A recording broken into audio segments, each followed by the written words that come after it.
Ang ginagawa mo ba yan? I will going to make homemade Kasi corned beef. Corned beef? Yeah. Mm. First I have, What's this?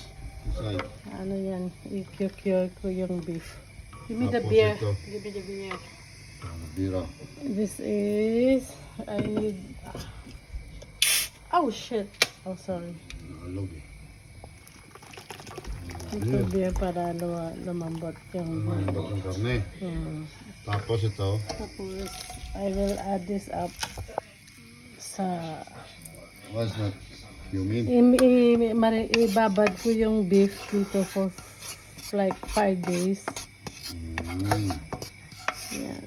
This is called curing of the beef. Okay. Wait. Ayan ano. Nilagyan ko ang Tapos Malayan salt. Pink salt. pink salt. Okay. Pampano daw to eh. Lalambot. Tapos, Nababad mo na yung... dito ko siya ilalagay. Oh. Okay. Sa karne mo. Kailangan, Babad. Dapat yung malaking kaldero. tama na yan ha. Ayan, ako na, oo. Umapaw. Yung iba siguro lagay ko na lang sa ano, teka. Malaking kaldero kaya. Hindi, pwede rin dito sa ano. Yan, binabad niya sa ano.